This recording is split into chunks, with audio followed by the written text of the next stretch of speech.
Today we're going to take the swing from the top of the backswing where we got to in last week's video and discuss the interesting and important subject of how to move into the downswing and through into the follow through with the knees and the legs, teaching you how to squat down in the downswing and then push back up in the follow through for maximum power. Good leg action is crucial if you're going to develop a good golf swing, one that has consistent contact and is able to produce sufficient power. Nobody demonstrates the knees and the leg action better in my mind than world number one Rory McIlroy. And here he is hitting driver, which is probably his greatest asset in his bag. He's known for being a phenomenal driver of the golf ball, and when you look at his leg action you're going to learn some of the keys as to why that is. So we're going to look at what Rory does, take a look at some drills that you can do to help your leg action and learn this transition move. We talked last week in the video in the backswing about how the knee should change flex. You can see how Rory's knees are changing flex, how his head's staying pretty much where it was at setup. Changing his knee flex allows him to turn on that tilted angle that we talked about last week. So at the top of the swing, his right leg has lost some flex and he's ready to go. Now what happens next is crucial. He'll begin to start to reflex the trail leg, and in fact he actually flexes both legs in transition. This is that squat move that you see people talk about, you see demonstrated by some of the best players in the world. You'll notice Rory's head lowering slightly as he does this. The more a golfer squats, the more they're going to lower. This movement is them squatting or pushing into the ground. If you think about trying to jump very high off the ground, the first thing that you would do is you would go down into the ground. This is Rory squatting down towards the ground, ready to push back up. So a split second before he's about to hit the golf ball here, his knees are flexed some 30 to 35 degrees. But by the time he hits the ball, at this point in time, he's now already beginning to push back up. So that at impact, those legs, both of his legs, are very straight indeed. They're pushing towards 0 degrees of flexion. They're basically dead straight. If we see that swing from the top of the backswing, you'll also, on the front view, you'll also see what I'm getting at. So the squat into the transition from top of the backswing into mid downswing, there's a lowering of the belt buckle, there's a lowering of the pelvis. You'll see how his belt, we already know his head drops. You see how his belt lowers, his knees flex, and then before he hits the ball, his belt's risen again above that point, and his legs, as I say, as he hits the ball, are close to 0 degrees of flexion. This is an extremely powerful move in the golf swing that Rory utilizes as well as anybody else. So in order to be able to take advantage of this, you need to know how to move your legs in the backswing, how to transition into that squat, and then when to push back up for maximum power. So good leg action in golf is somewhat akin to jumping, squatting down and jumping up. And today I'm going to show you how you can use that information and put it into your swing to develop more speed, more consistency, better contact all round. You saw last video where we discussed the knees in the backswing and how it is important to extend this trail leg. If you haven't seen that video yet, I'll put it in the end card at the end of this video to make sure you can go back and check that out. But that first part of the backswing, the first part of the swing, is this straightening of this trail leg. Now, once we've done that, we're in a position whereby we can then start to push and squat back down into the ground. This movement from the top of the backswing to where the shaft's parallel to the ground, my legs are going back into flexion. This is a great feeling and exercise for those of you who struggle with early extension from the top of your backswing if you're starting to stand up and lose your posture. The best way to feel this would be to take your backswing as normal, split the hands on your grip, so allow your trail hand here to slide off the grip and onto the shaft, and then practice swinging down from P4, which is top of the backswing, to P6, where the shaft's parallel to the ground, and get a sense of throwing that club down into this horizontal condition where it's parallel to the ground here. And as you do that, you take your leg from straightened down to flexed again. Feels like you're going back down towards the ground, almost a sitting or a squatting move. Do that slowly to start with, and then gradually start to go faster and faster. This really helps with the sequencing of not only of the body and the knees as we're talking about today, but it also really helps with the delivery of the arms and the transition of the arms from the backswing into the downswing. So we're going to straighten that trail leg in the backswing. We're going to start to flex it again in the downswing to the point where we get to P6, where the shaft's parallel to the ground. By this point, you should already now be starting to push back up again. We saw in Rory's swing how his legs were practically straight when he hits the ball. That's not a lot of time to go from flexed to extended, but that's the jump. The backswing would be the rehearsal of lifting and pushing up. The transition would be the squat down into the ground, and then just before impact would be the pushing back up again to jump as high as possible. If you were going to try and jump as high as possible, that is exactly what you would do. You'd raise your arms up to begin with, you'd straighten everything out and extend, you'd flex into the ground as far as you could, and then you'd push back up and extend again.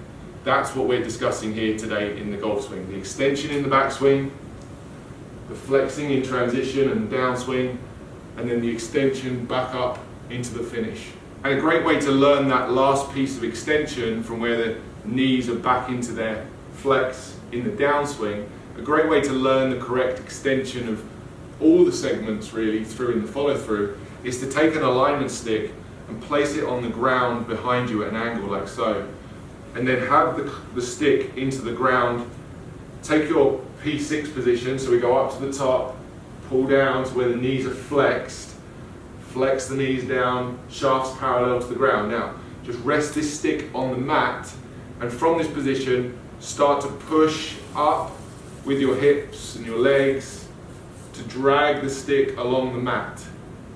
It's that movement from flexion, where everything's down and bent, to extension, where everything's straightening out, that helps you to start to transition correctly into this right tilt that you need as a golfer. You start moving your hips and pelvis forward correctly, and the straightening of the legs and by definition the straightening of the other segments here, the spine starting to extend. As you straighten everything out, that's shallowing out the angle of attack. So the downward piece is giving you some steepness to the swing. If I don't do anything about this down right now, then my club is just going to keep smashing and crashing into the ground. That's why so many of you hit fat shots. You struggle so much with contact. You don't have the correct way to bring the club back away from the ground. What you end up doing is flexing, staying flexed, and then bending your arms to try and pull the club away from the ground. So this second part of this exercise, this second part of the drill, teaches you how to go from that reflexed condition, which is correct here, but instead of continuing to just keep flexing and going down into the ground, this is going to teach you how to start to extend and move everything up and away from the ground into the follow through. So now we've got our club, we can get a sense of all of those pieces: extension on the backswing, flexing coming down, and extending coming through. Those are the feels, that's the jump that you're trying to put into a rotation. Golf swing is a rotation, and there's some extension, the flexion, and the extension again. Timing all of this can take some while to practice, so do make sure that when you're doing this, you're filming yourself to ensure that you're doing all the pieces correctly. So I'm going to go ahead and hit one right now. This is how I would practice it if I was trying to really work on this particular piece in my swing. Backswing, swing down, get a sense of that down movement into P6, down, and then as I come through, I'm going to hit with everything straight. I'm going to stop with my legs, my knees, my legs, my pelvis, my spine, my arms all extended.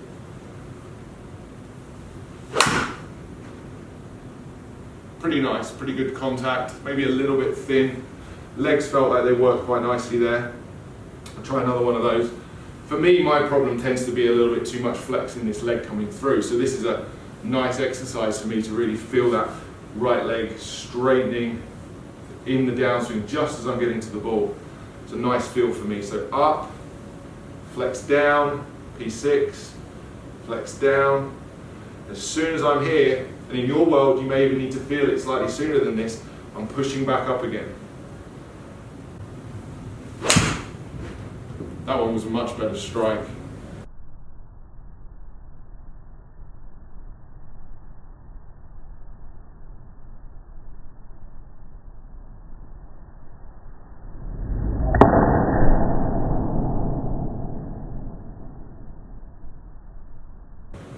right up the middle. And that's carried 150 meters, which is 165 yards, with a 7-iron. I'm not really making a full fist of this. I'm not swinging it this as hard as I could. Club speed there was only 80 miles per hour. My normal would be closer to 90 with a 7-iron. So this is just a drill to train the right mechanics, the down and then the up again.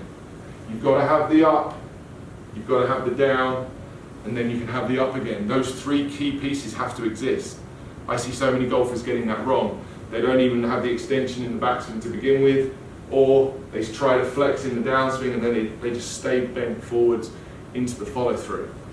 So let's try and piece all of these together. The up, down, and then everything up again. Tiny bit thin again, nice shot. Sometimes get that sensation that I'm going to thin the ball a little bit with my legs straightening so quickly. As I say, for me this is a drill that I like to practice because I get into some trouble with this part of my swing. One more. Up, down, and up again. That was more of a full swing and a really nice strike. Perfect push draw. That ball's carried 160 meters. That's like 172 yards, 176 yards even. With a 7-iron, my speed was up there to 87, so it's a little bit closer to what would be my full speed. That's how the legs work in the golf swing. It can seem quite complex, but in a way it's very simple. The knees are flexion and extension joints. They're designed to bend and straighten. And all you're doing in the golf swing is bending the left and straightening the right in the backswing, flexing them both down in transition, and then straightening them both into the finish, whereby at the end of your golf swing, both of your legs should be feeling as straight as possible. So there's some discussion around how the legs work in the golf swing and a couple of drills that could really help you. That transition drill with the split hands on the grip, and then the extension drill in the follow through, where we try and turn everything through together and straighten all of the segments. Try them both, let me know how you get on down in the comments. If you enjoyed today's video guys, please make sure you hit the like button, and if you aren't already, please do consider hitting the subscribe button and joining the channel. We recently hit over 40,000 subscribers, and that was a great Christmas present for me. I've enjoyed making the videos this year. I'm glad you enjoy watching them. If you haven't yet subscribed, go ahead and hit that subscribe button now. I mentioned in today's video, my most recent video discussed the knees in the backswing. And if you don't get those right, then what we talked about today doesn't really matter. So if you haven't seen the video yet on 5 reasons why you need to change your knee flex in the backswing, you need to click here right now and watch this video next to be able to set you up to make full use of the video you've watched today.